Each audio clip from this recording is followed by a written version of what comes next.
It's June 2nd, 2013, and you're watching Mods on Air. 2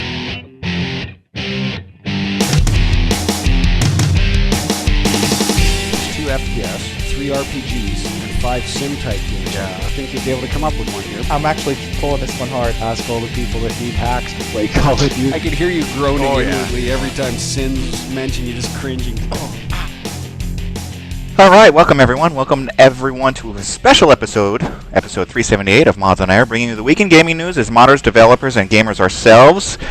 We have a very special show today with us because we have members of Cadenza Interactive, and they are going to be talking about some special tools that they have for working on Retrovirus, one of the games that they built that you can find over at Steam. But we'll get more into that in just a moment. So I am foyleman, and also on the show today we have with us Welshy. Hello, Welshy. How you doing? Hello. Hello. We have Stryder. Hello, Stryder. Hey, everybody. And we have Breesy. Hello. And everyone. Hello. Everyone knows Ham as well, right? Hey, everybody. I hope they do. And some special guests. We have Matt. Matt is from Cadenza Interactive. Hello, Matt. Glad you could join us. Hi. And also with him is Spencer. Hello, Spencer. I'm glad you could join us too. Oh, hi. Glad to be here. Yeah. So before I actually begin the full show here, let me remind you all that this is recorded live. You're welcome to join us and discuss the topics as we go through them. And hopefully the links can be posted into the chat window so in case you want to follow along. Of course, you can always check them out on our website. And other links that are posted there, you shouldn't click on them because they may bring you to a place that destroys your computer. Finally, those of you who haven't heard the show before, there may be some explicit language, adult themes, and other things that you do not want to hear or your children to hear. So watch out, because we're going to try and make it tricky for you.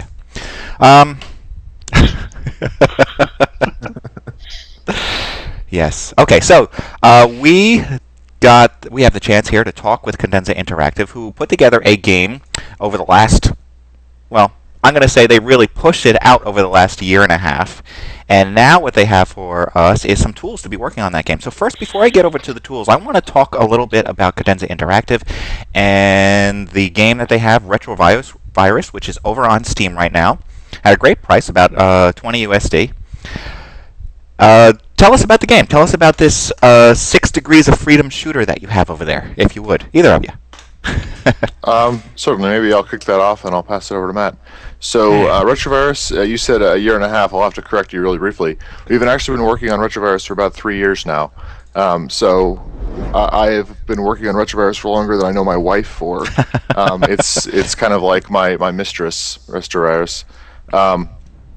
It's a game that we literally wrote everything in it. We wrote all the tools for it. We wrote the graphics engine. We wrote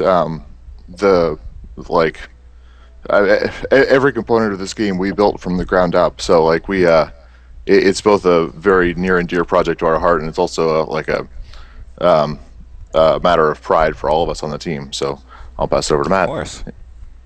Yeah. So it's our second game, and our first one was we had no game experience. So when we were making Soul Survivor, our objective was just prove that we can make a game as a team. Mm-hmm.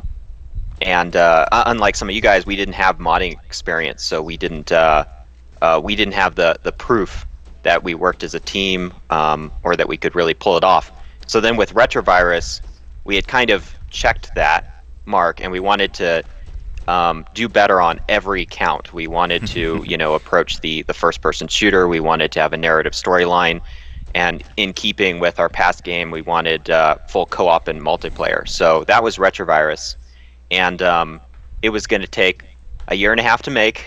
Mm-hmm. And 3 years later, it came out. And so that was quite the adventure.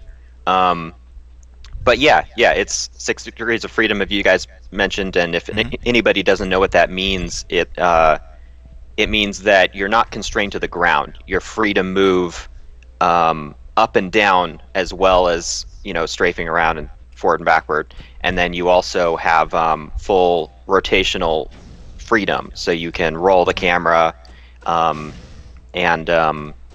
toggle whether you want the game to recorrect you, so you can basically throw out gravity.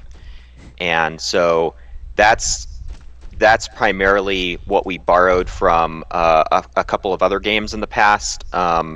namely Descent. And after Descent tried that formula for a while, and that series kind of evolved into Red Faction, and they dropped the 6 Degrees of Freedom, there hasn't been a whole lot to carry that going. And so we thought, 6 Degrees of Freedom, there are a lot of people who remember it passionately, and then other people who have not been introduced to it. So it was about time for that kind of game to, be reintroduced to gamers. And the angle we took at it, previously it had been set in space with spaceships and that sort of thing. It just makes sense with zero gravity. But the angle we took is that it takes place inside a computer, and you're an antivirus program eradicating a virus from a computer.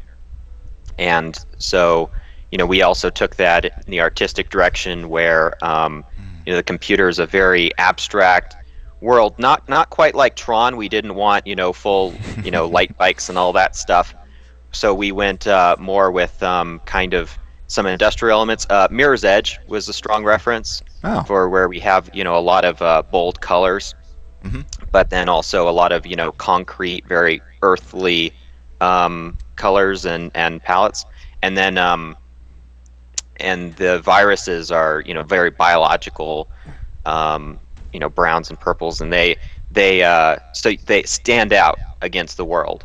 And so they really feel like an infection, like a something alien in the world, and so that the game follows those lines. Now you mentioned that you worked on a previous game, which was Soul Survivor, was it? Yes. Okay, and you said that took quite a while to put together. Obviously, because of your first game, you don't realize what kind of undertaking it is. But it also looked like quite an ambitious first undertaking, because isn't that like almost a strategy, right? A real-time strategy type setup? Because that's what it looked like, looking at the angle from the cameras. Yeah, Soul Survivor, it's a tower defense game, but it's not just a tower defense game. We tried to take it a little bit more towards the strategy aspect. We added something that we call support, where you don't just build towers, but you also, in the intermediate time after you build your towers, you call down orbital support, which is sort of like a more like a micro mechanic. Okay. So it's not just, it adds a little bit more elements of real-time strategy than just the tower building, which is sort of like a base building mechanic. Okay. So it's of all tower defense games I've ever played, it's probably the most intense tower defense experience you will play, especially if you play it on hard. Okay. Yeah, about halfway through the development of it, we had kind of classical tower defense we had implemented, and we started to add the support abilities, and it really changed up the game. And then we decided that rather than just having waves of enemies that come in, why don't we send the next wave in while the previous wave is still halfway through your base? So it just became this almost action-oriented tower defense, because you're calling in support on specific creeps as you're trying to drop towers, as you're watching the next wave come in. And so it's really, kind of trying to juggle all those things. Which, by the way, is a very, very different game from what we're talking about here, which this is really just a shooter. And other than being a great team-building experience, how do you think that actually prepared you for creating Retrovirus? Well, I think from initially, like, we're all very interested in just the art of making games, though we never actually made a game before. We hadn't necessarily been involved in a mod like that got released, but I know all of us have worked independently on making our own creations. Like, I've made several maps for Counter-Strike, way back in the day. I know Matt's done the same thing. So I guess, and also I made some maps for Warcraft 3, and so we were very heavily influenced by Warcraft 3 when we were Warcraft 3 tower defense maps when we were making Soul Survivor initially. Oh crap! I think I've lost your question. Oh, how did? Gee, the How to prepare you. Yeah, because Right. Soul Survivor was great for team building, obviously, because it takes a lot of work and to figure out how to make a game. You say, like Matt said, it took 3 years instead of the year and a half that you had originally planned. I know that is surprising when you first start, But this game is different, and so it's not going along the same path. How did you transition from one game to the other? Is I guess the question. There's a number of elements that are similar. Like Matt built a spectacular graphics engine for Soul Survivor that was at the time technically comparable to the engine that was released with StarCraft 2, which came out 6 months after, maybe a little more than that, after Soul Survivor did. And that engine sort of prepared us for the engine that was in Retrovirus. Of course, many features have been added to it since then, but it was kind of the building block from which we developed Retrovirus. And also, there's a lot of components that are in common. Like, for example, one of the things that was very important to us when we were developing Soul Survivor is because we wanted to make a multiplayer tower defense game and a co-op tower defense game. So multiplayer and co-op were very important, mostly because we'd come out of, again, Warcraft 3, mods effectively, and so all of those multiplayer components were very heavily used in Retrovirus. Because again, Retrovirus is again very much about co-op gameplay and about multiplayer gameplay. So I guess what I'm saying is there's a lot of back-end components that were shared that although the games from the front may seem very different, a lot of the underlying tech has similarities. Okay. What kind of a co-op or multiplayer do you have in here? Like how many players and what kind of modes? In Retrovirus, we have a deathmatch, team deathmatch, domination, which is sort of capture the points. And then we have what we call a MOBA mode, which is, the way it works is you have a base that you have to defend, and there are towers placed along the path to the enemy base, and there are bots that spawn. They're just like our bots in our game, so when you kill them, they change from one side to the other, and you have to get sort of a mass of bots around a tower in order to take it down. It's kind of similar to like a Dota, but it's it's in a shooter and in a 6-axis shooter. It's a fun mode, but I don't know how popular it's been. But the multiplayer, we have maps that range up to, they can handle 16 to 24 players. But I think the majority of the fun in Retrovirus is found somewhere around 8 to 12 players, and most of our maps are in that range. Okay. And then, we have the co-op through the whole campaign. So all the single-player content can also be played in the co-op, and with that, sweet spot is 3 or 4 players where you know everybody. But I've seen games with up to 8 players. We didn't limit that so much by some sort of technical cap, but rather just whatever you're willing to try.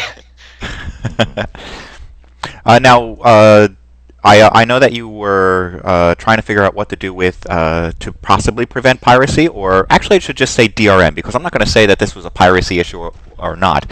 What was the purpose of that April post about Cadenza and DRM and how you're not going to have any DRM? Was that in response to something in specific? Not necessarily.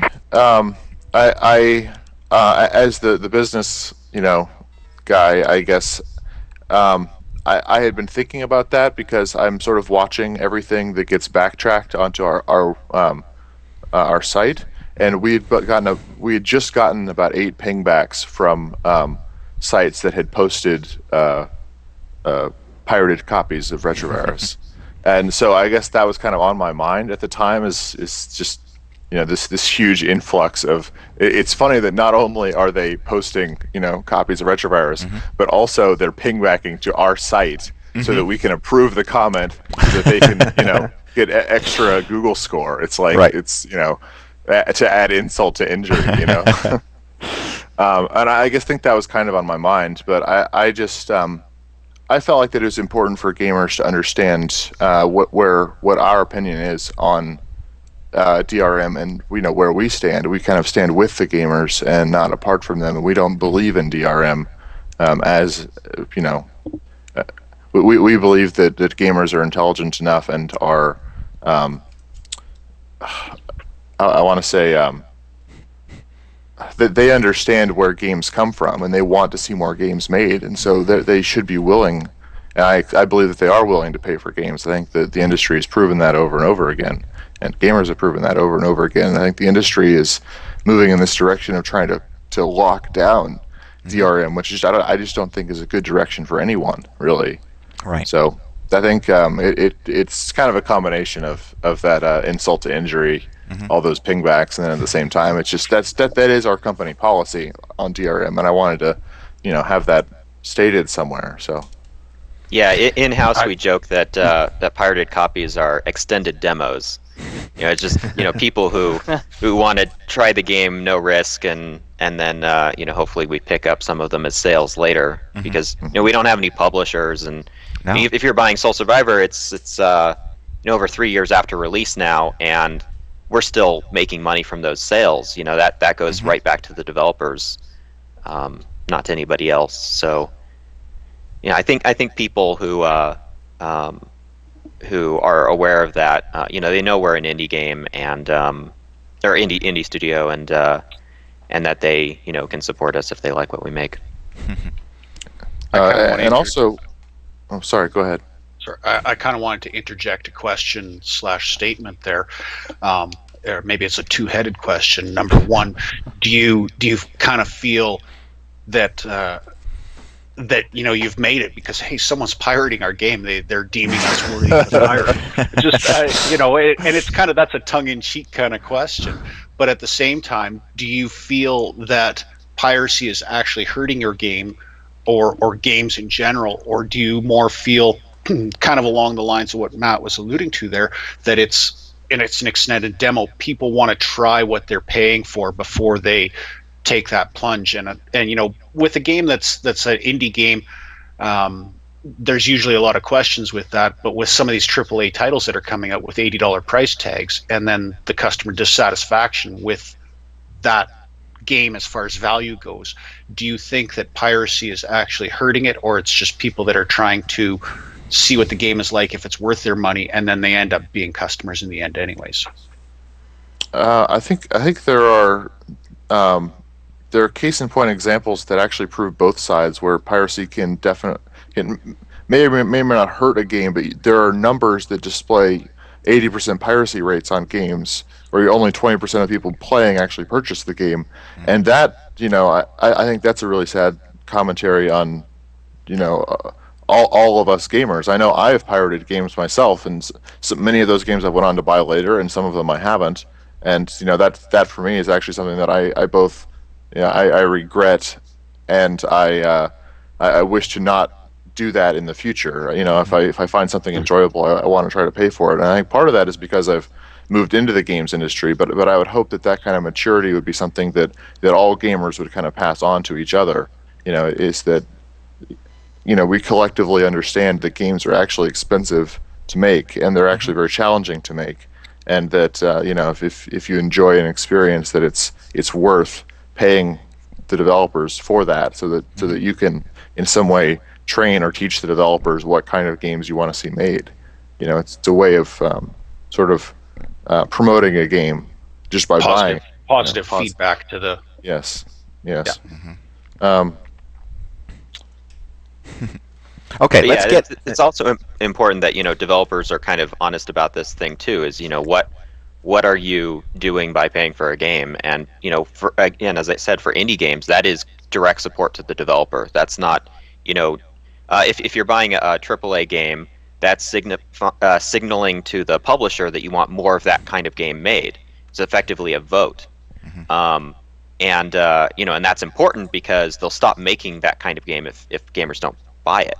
But for indies, it's a completely different story.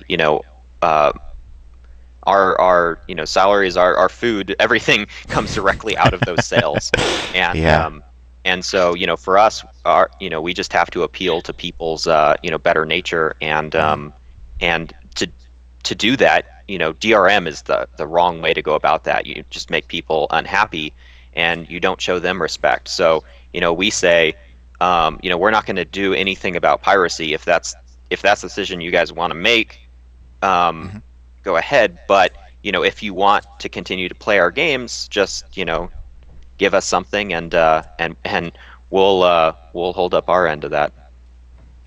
Let me touch upon perhaps a sore subject. What was it? A year and a half ago, you tried to hit up on Kickstarter, which didn't actually work out. And I'm just wondering, what are your feelings about Kickstarter now? So actually, I'm a big fan of Kickstarter. I'm still kickstarting, or supporting games that are popping up on there, and I was really excited, to put our project up, and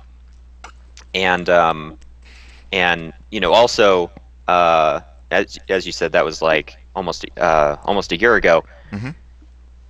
People are figuring out what works on Kickstarter, and there's been some big games that everyone was surprised failed because they might have had a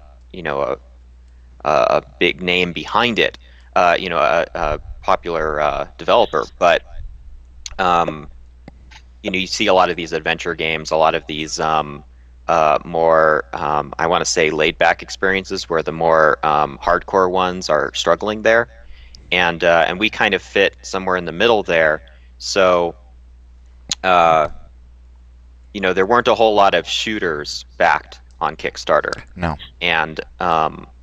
And also a lot of the projects that are on there are heavily community driven, where the team spends so much of their time directly interacting with players, whereas we do a lot of interaction, but we're also we're such a small team that we really have to focus on development, the day-to-day getting the game finished. So anyway, but yeah, so we ran the Kickstarter, and we set a high goal, which we thought was an honest thing to do. We could have set it at a third of what it was, and we would have succeeded. But we set it for like what amount would really make a difference to the game, and so we only raised a little over a third of that.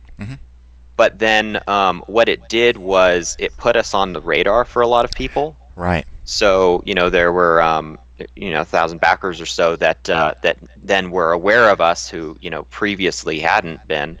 It was kind of our first publicity push, which was one of the problems right there, is that we didn't have a whole lot of people salivating over the game before we put up the Kickstarter. It was just out of the blue, so people had to discover it during that 1 month window. But then some of the people we attracted the attention to one guy in particular, came to us and said, well, your Kickstarter failed, but that they'd personally like to invest in us to to help us move along. And so we actually, it was this funny thing, because like on the surface, failed Kickstarter, but really it was a success in that it did bring in investment. It did bring up in people who hadn't heard of us before. So it was definitely worth it. It was worth the time. But it was. I would argue against that. I don't think it was worth the time. All right. I don't think so at all. I mean, it was over a month that the entire team spent focusing on the Kickstarter. Like, we had 5 people who were working, 40 hours a week just on the Kickstarter, and that time would have been better served just put into the game. And I mean, I could have found investment somewhere else. We didn't. Although we did find one of our investment partners through the Kickstarter process, we didn't need to find him through the Kickstarter process. There are a lot of easier ways to find, a little bit of investment money.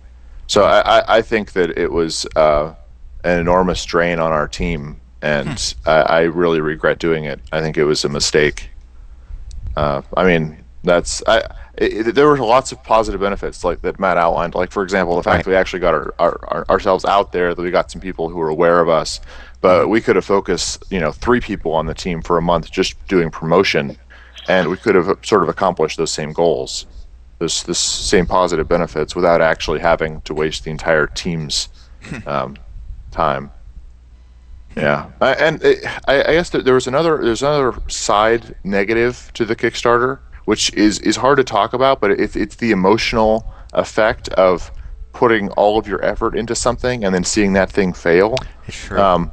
I think to a lesser extent, I was sheltered from that a little bit because I got married right in the middle of our Kickstarter, and so I went on my honeymoon. I don't know how you did that.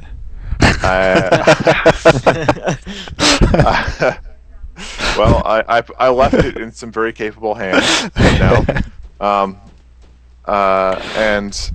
I decided that when I went on my honeymoon, I was just going to literally took my phone and I put it in the safe in the I didn't look at it again until I touched down from the plane on the way back. Mm-hmm.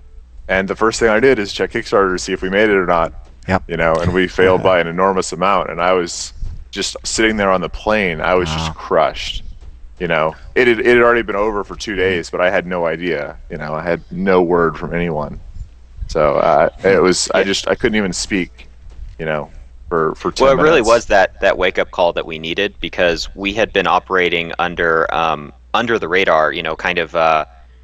We weren't really talking to the press about the game. We weren't sure, how gamers would respond to it, whether it was finished enough to show to people, and as a result, people just generally didn't know about the game, and so that seeing that we can't just immediately make it popular by starting to talk about it, and people just spreading that idea around, that it's this very long process. And you see other successful indie games like Limbo and Fez and Super Meat Boy, and they start talking about their games years before it releases. Oh yeah. And we were kind of more operating under again the model that people want to see something that's finished, and so we've completely shifted now. We want to talk about stuff as early as possible, and I don't know that we would have made that shift if not for that's a good for point. the Kickstarter, because actually we were being told from a lot of other sources kind of the opposite of don't talk about your game until it's out, and we were kind of getting that kind of advice, and that made sense to us from coming from a software development angle, but for games, particularly indie games, people want to hear about the ongoing process, and they want to see what things you're experimenting with, and they're fine with seeing something that's early, and if they're not, they'll forget about it, and then when it's done, they'll have a new impression of it. So that's something that's definitely changed. Yeah, it's funny you guys mentioned the Kickstarter and how it kind of jaded you, and I just wanted to say that we're kind of, when Kickstarter first came out, I think all of our opinions is that it could have been so beneficial, but it was so uncontrolled that now all you're ending up with is a bunch of AAA titles.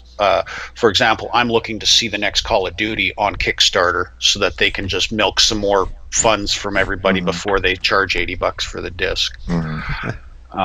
Matt, you had mentioned a word that actually kind of tweaked a question, and you said the word finished, and I'm wondering, as developers, when do you mentally say, you know what, our game is finished, we're going to release it? When does it get to that point, or do you just have to basically draw the line in the sand and say, you know what, once it gets here, we're going to push it out and go from there? It's when we don't have any more money. Or we just can't stand to look at the game anymore. No. It really, a game is never finished. There's always things that we wish we could put more into, and we continue to do some of that after release, but we do have to shift gears and work on something new. Keep that momentum, but we have long lists of things that we'd love to have put in Soul Survivor, that we'd love to put in Retrovirus, and our next game ideas are full of stuff already that's not going to make it into release. So really, it comes down to that scope and that trade-off of when is it good enough that you feel like you're contributing something positive to gaming, and that's when you really find the heart of the game, what's really important about it, and and so you kind of do that soul searching all through development, and then when you're satisfied, when you look at it and you think, yeah, this people are going to enjoy this experience, that's kind of like the best time to put it out, because if you keep fiddling with it, you're just going to take extra time and maybe mess something up, or there's so many, you see these AAA games like BioShock Infinite that they throw the whole thing out some partway through development and they rebuild it, and they can do that because they have all this money, but they also have like this turnaround where they have new people coming into the team, and they have new ideas, and so they just keep reinventing it. And we could fall into that trap, but we kind of keep an eye on it, and also we're kept honest by by limited budget. So yeah, I mean, we usually plan for a release with the money that we have at the time. But then as things come in, particularly like Steam sales, like a Steam sale can come in, and then we look at that as like, oh, that's 3 months more of development, and because so many people are re-exposed to our games and support us. So could be towards this or towards the next game, depending on whatever is going on in your internally. Exactly. Right. Yeah. Yep. One other thing here, and it'll kind of segue, I think, into the next topic is, you had mentioned that no one in your team really had game development experience. You had modded a little bit of other things. How important do you feel that the modding community is to the longevity of a game, or to games themselves? Well, okay, so me personally, when I first got into gaming, the first game that I ever really played was Counter-Strike, right? And that right there is a mod of Half-Life. I didn't play Half-Life for a year after I've been playing Counter-Strike. And then Warcraft 3, I never played the campaign. I only played the maps, the mods, and I played hundreds of hours of those, use map settings maps in StarCraft. At least for me, in my gaming history, I think the modding has been a much more powerful influence than the actual games themselves. I don't think the mods for games would be as popular if the games hadn't been as popular. Like, if Half-Life had not been very popular, I don't think Counter-Strike ever would have taken off. No, But for me, as a player, I'm more attached to Counter-Strike than I am to Half-Life, even though, don't get me wrong, I absolutely love Half-Life. I think it's one of the greatest games ever made, but I think Counter-Strike is, for me, is one of the greatest mods ever made. And I've played thousands and thousands of hours of Counter-Strike, So I guess in answer to your question, I think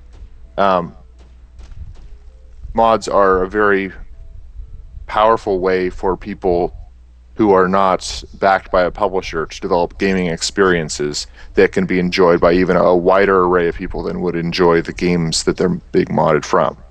Like, I've played hundreds of mods and I love all of them. Even the ones that are not very good. Like, it's awesome when a new version of a mod comes out that fixes some of the problems. And there's some mods, like if you played the original Pirates, Vikings, and Knights PvK on Half-Life, like that mod, when it first came out, the first version was really bad. Almost all of the weapons were broken. All of the model of the animations were terrible. But it was still so much fun. Like, they included, I don't know why, every time, in Half-Life, when something gets over a certain amount of damage, it'll jib and just explode into little pieces. They had that with any of the sword strikes. All could jib a character, and I don't know. We played that for hours. Just hours and hours. It's so much fun. So, yeah. I guess what I'm saying is I don't think a game has to be polished or a mod has to be polished for it to be really fun. And that's something that modding brings to the gaming community, where I think a lot of developers feel like you have to have something totally polished in order to release it, and gamers won't really, seems like they'll sort of disregard something that's not well polished. But from a modding aspect, you can actually create a lot of enjoyment, something that's a little bit less polished than a full game. Very basic but very fun, and that's something that I think that's missing a lot from the games that are coming out nowadays. The more recent titles, just the fun factor isn't there. They concentrate too much on the, like you said, the polish, and not enough on what the gamer wants, which is fun. Yeah. So that kind of segues into the fact that Retrovirus has modding capabilities. Right, you have modding, well, almost, right? The tools aren't quite out yet, is that correct? Yeah, we were planning on putting out the tools sort of like a silent release this past Friday, and we were having some trouble with Steam Workshop with their API, and it took us an extra day. So we didn't want to put them out on the weekend because not very many people work on the weekend, and so it's hard to get news out. And also, Valve, although they do work constantly, the guys that we talk to don't always work on the weekends. So it's hard to get what's it called? A push notification through their system of a patch on the weekends. It's a lot easier on the weekdays. So we just decided to push off the release of the tools until Monday. How are they being released then? Are they being released within the game or separately?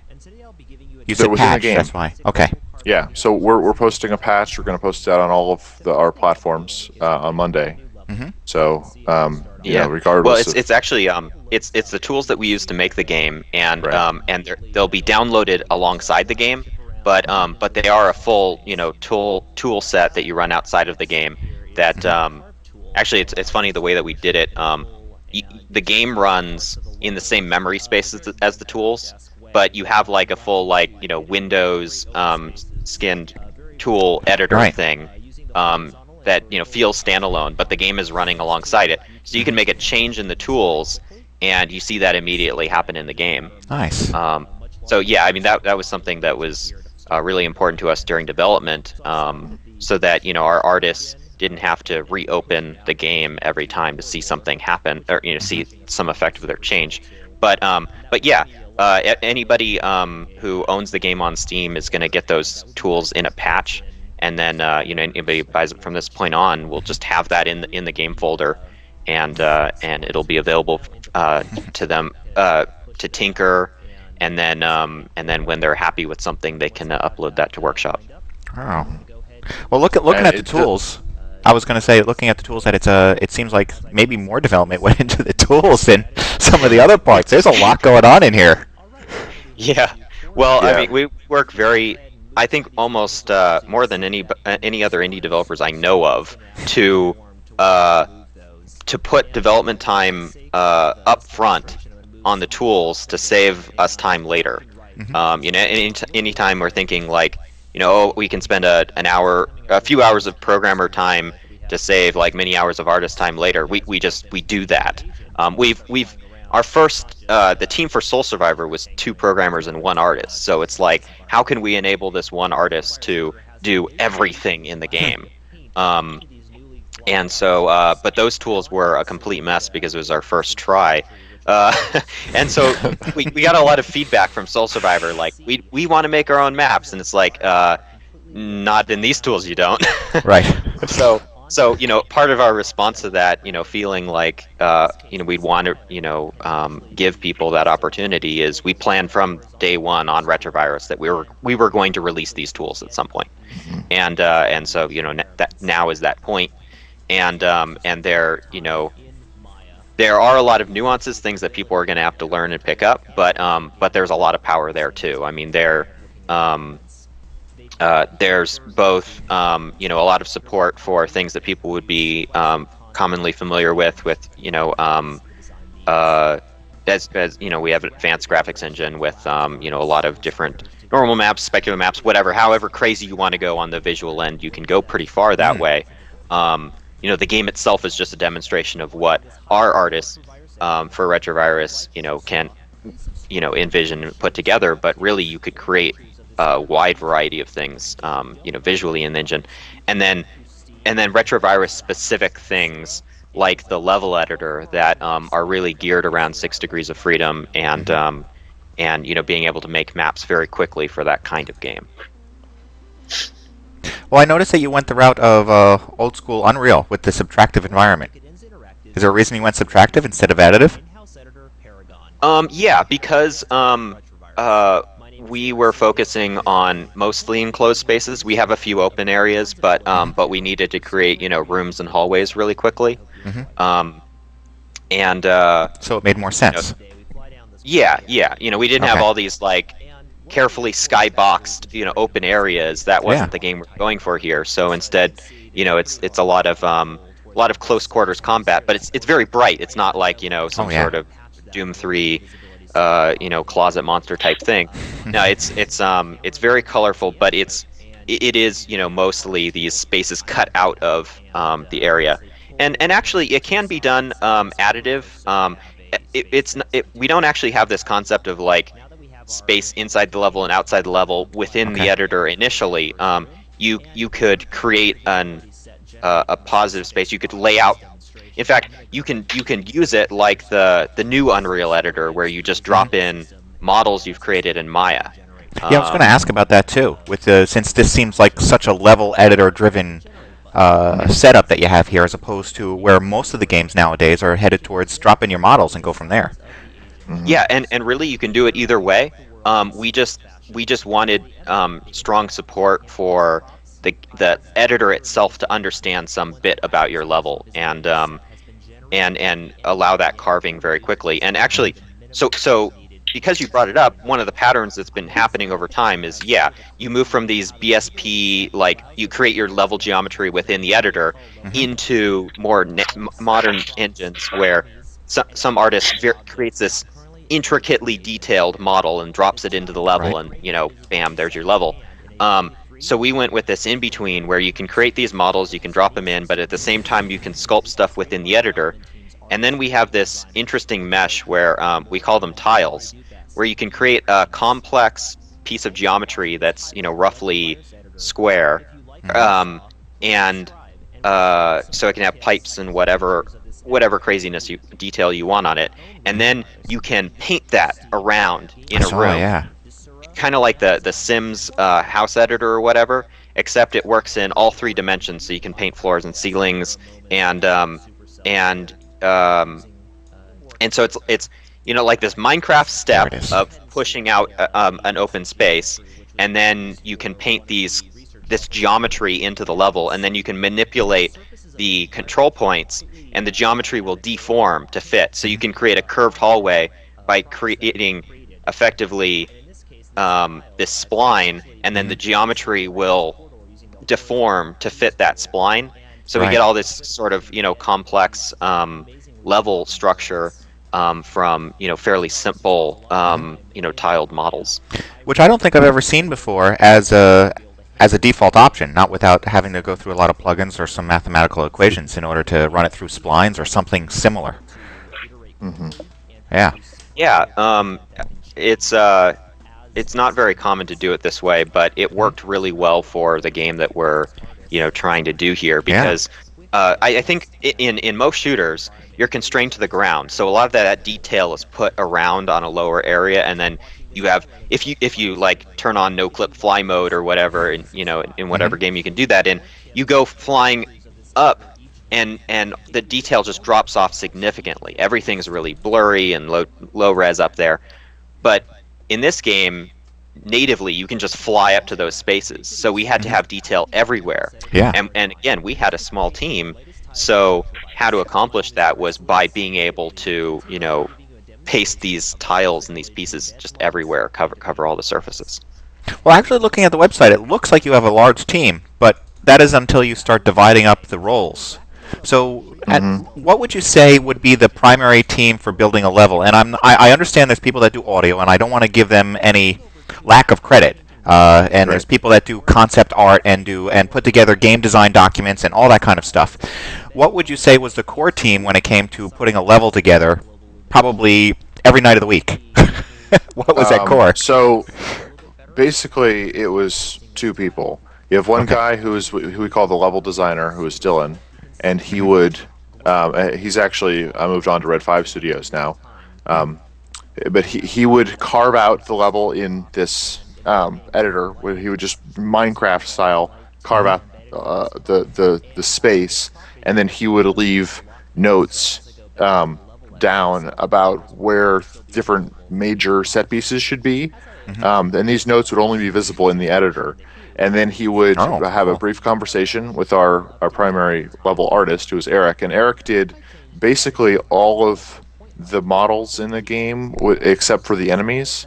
And he did some work on the enemies too. He did all of the static geometry models in the game, and basically almost all the texture work also. And he also was the level artist, so he did all of this. So then he would come in. He already knew, because he made all of the tiles for everything. He knew what should go where, and he would, spend a couple days pasting the tiles, and he would lay out the level, and then he would go back and do a lighting pass, where he would lay out lighting to make sure everything is lit throughout the whole level. And once he was done, he would give it back to Dylan, and then Dylan would go through and he would add in the interactive elements, the triggers, the quest items, anything that's not static geometry, or just sort of the look of the level. He would go back and add all of the gameplay specific items. Yeah, you're absolutely right to bring it up as a function of roles, because that's really what it is. We have whereas on another team you might have an environmental artist, a lighting artist, somebody who's creating the models versus placing them, and like when all those are done by the same person, you really need to make the tools enable that person to be able to get each of those jobs done very quickly, so that they can move on to the next thing. Yeah, so actually the person that you're hearing is the audio in the background of these videos. That's Eric, and he's the one who did basically all of the artwork for Retrovirus. Immediately interactable. You can start flying the ship around. Even I gotta say, it's a very, very intuitive and interactive editor from what you can see on the video, and I'm really actually looking forward to getting my hands on it. So and these videos are all on YouTube. So if you want to learn how to do something or see what's going on, I mean, the information is all there. We're going to continue releasing videos of this type for the next couple weeks. Well, does your editor, obviously your editor allows for additional levels, maps, for within the game. Yes. Does this also allow for mods, changing the game? Yes. So you can, when you edit, so right now you could actually open up any of the levels or any of the assets in the game, and initially, when you open them up, they'll be read-only, so you can only kind of look at them. But you can just hit File Save, and you'll have saved a local copy of that level or entity, and then you can modify it to your heart's content. And let's say you just, you don't like the first level of Retrovirus. You could open up the first level, save it, then modify it however you want, and then build just that level as a mod, and then share that mod on Steam Workshop. And then someone else, if they download and initialize that mod, as soon as they start up the game, they will have a new version of the first level that'll override the one that we put out. That's great. Yeah. Yeah, you also see that there's the challenge mode within Retrovirus that we haven't put a whole lot of maps into yet, but that's really a ripe space for modders to create, short experiences that can, expand that list,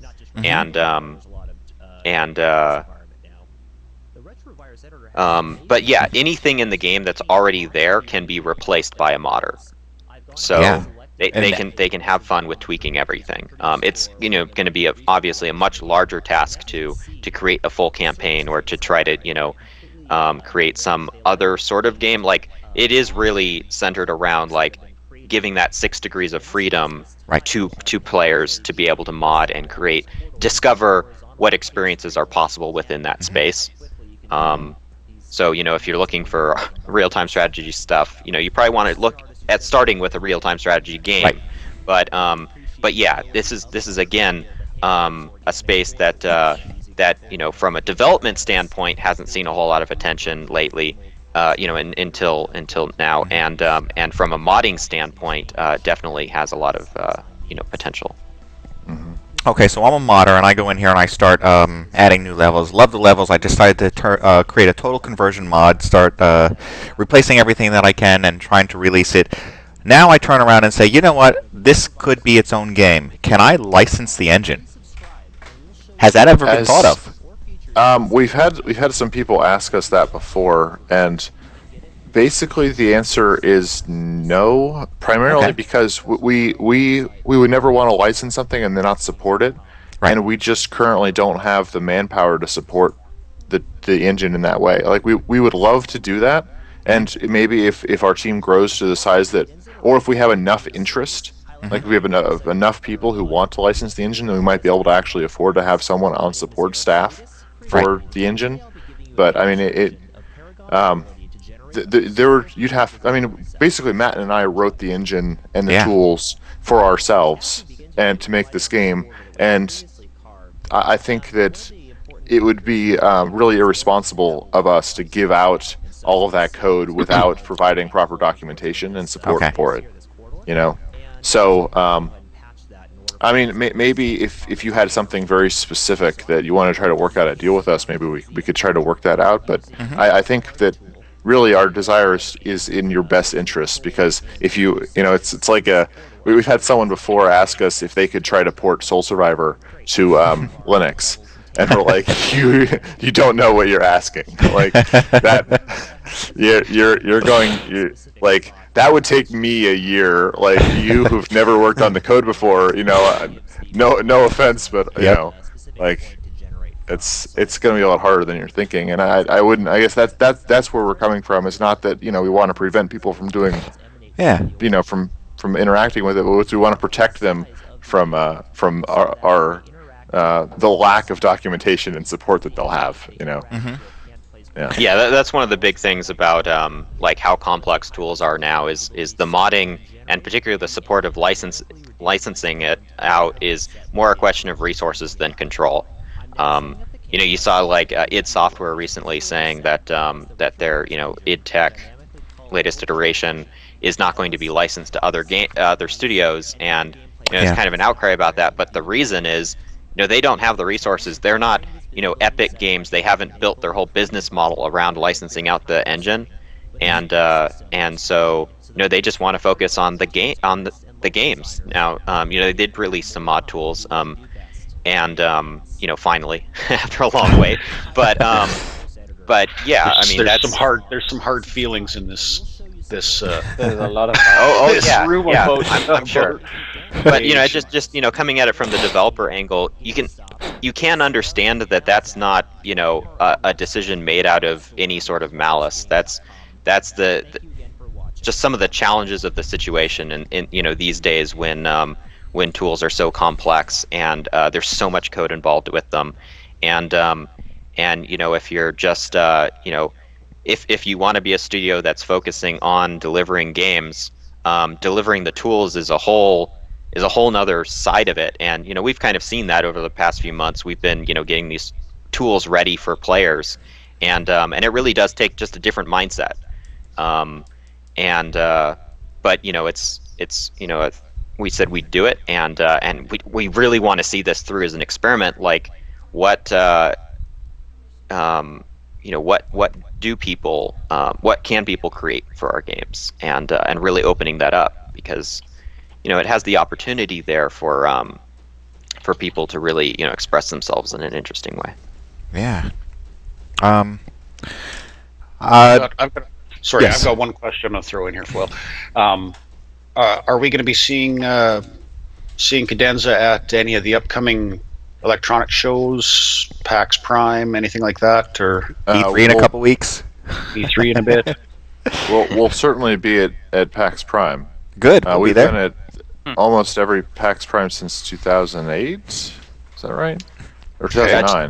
2009. Yeah, 2009. 2009. We were in the Dream Build Play from Microsoft, because Soul Survivor was also an Xbox Live Indie Xbox. Games release. Yeah, and Which is probably why we didn't see you there. We didn't. Right. We didn't go hang out at the Xbox area. Well, if you had, you would have seen a lot of Soul Survivor shirts. We had like 6 people there or something from our team. Yeah. We were just Yeah, crowding we their kind of booth. They were eventually like, walked okay, you guys gotta give us some space here. but yeah, we've been going to every PAX since, and we're also at PAX Dev, and we gave a talk there last year, and so yeah, it definitely now that you guys have our contact or whatever, we'll meet up at PAX. Great. No. Sounds good. Sounds good. Yeah. Have you guys registered retrovirus for the PAX 10, the Indie? We registered for it last year, and we were not selected. We actually talked to one of the judges from the PAX 10, and he said that the machine that he was playing it on, that he was given to play it on, was running it at such a low frame rate that it wasn't playable, and so he just immediately had to pass on it. So that's unfortunate. We're not even sure if the judges were even able to play it. For the one judge we did speak to, passed on it and said he couldn't. I guess he returned unplayable or something. So that, yeah. I mean, it doesn't require a lot to play. Well, that was before we'd done a lot of performance optimization. That was before release. Okay. So I mean, it was the first 4 levels, I think, of the campaign, and it didn't include any multiplayer. But it's if you run it on a decent machine, it's not really a problem. So I don't know what kind of machine that they'd been testing it on, but Well, the other thing about the games that we've been making is our focus generally as a test of, is this a game idea we want to make, in the past has been, is this something we would play at a LAN party? Yeah. And that's a very different kind of game than what does well in competitions. Competitions are usually more about the message, about either the art and the presentation, and then also like some sort of cool mechanic that you can really like twist your brain, like Braid or something. And those are fantastic games to play single player, but you don't boot those up at a LAN party and have everybody jump into it. So yeah, it's just been a different focus for us of what's fun and what we want to put into the game than what a lot of these judges are looking for. But that's just different goals for what we want to see as games. Yeah, we definitely want to go check you out and and see what you're showing over at PAX. We'll be there, so Yeah. So yeah, we'll most definitely hook up with you. Yeah. Great. You said you had experience with the previous game on Xbox, right? So in that case, do you have any recommendations here for Ham, who happens to be working on some games regarding Xbox or mobile or co-op and casual? All right. Well, I'll say it since I've been silent the entire time. Because he's a huge fan. He's sitting here in awe of you guys. Yeah, just so you like know. this. So He's the reason I've been silent the entire time is because this is the type of thing I would probably watch if it were like posted on YouTube. I would probably spend an hour watching this during my workday. I've been following you guys since the 2009 Dream Build Play competition, Really and awesome. and yeah, I know you guys were a finalist. I think I know you didn't win, but it was like a runner-up. yeah, And we got third. I was actually working on a game for that contest as well. So, Really? yeah, the game was never completed. but Still working on it right now, I think. no, That's why I asked done that now. question about completeness. The game is done now, but it was it's a far cry from anything that looks like Soul Survivor. And so I was just really impressed. And then when I saw that you guys were working on Retrovirus, I was equally impressed, probably more so, and loved that it was a Descent type game. And I don't know. I've been working on an Xbox indie game, one that was completed, and I'm working on one now that hopefully is going to be ported since XNA seems to be sort of on its way out, and who knows what Microsoft's going to do. So I'm probably going to port it to Mono Game, and a few other platforms. And was Soul Survivor built sort of mostly with the XNA framework in mind, or did you all build so many tools that it was sort of nothing recognizable at the point of releasing that?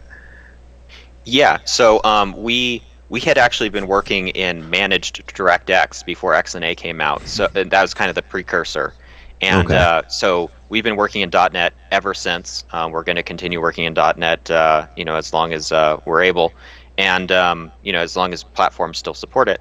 So, we loved the XNA tools, Now that said, we did build quite a bit beyond them. We've been using quite a few some other libraries, but also primarily just these advanced techniques. XNA is a good framework to get started, and particularly if you're doing something 2D, it has almost all the stuff there for you. But with advanced 3D stuff, we've been writing our custom content pipeline and all that stuff. Now, as far as like looking forward, monogame, great thing to pick up. We've explored it, but again, like it's since so much of our stuff is custom, we'll probably end up finding our own solution to that. Moving away from XNA as support is dropping off. There's a lot of interesting opportunities looking forward too. Like the PlayStation 4. It's funny, they've come out saying they want to support indies. They want to see indies on their platform. They want that to be part of the experience. And we'll see how much of that they hold up on, and particularly after E3 and when there's all these big games that really try to take that attention. But yeah, seeing how much of the PlayStation 4 press conference was devoted to indies and getting Jonathan Blow up there, that's really encouraging. And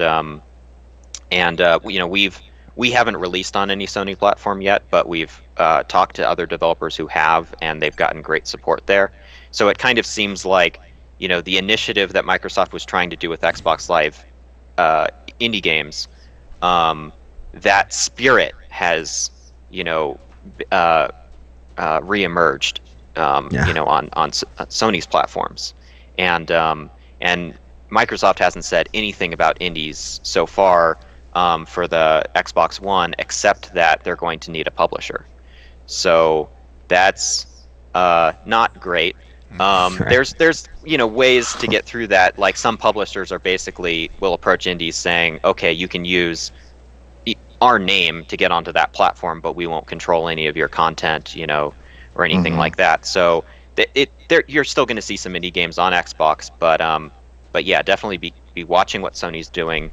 And particularly you can download the tools right now for Vita development, which depending on the scale of your game, would be a good thing to be familiar with. And monogame is going to just, if your game is simple enough that you can get it running on monogame without too much arm twisting, because they're still adding support for more of the advanced XNA features, then that's a great option, because then you'll have access to tablets and other platforms. And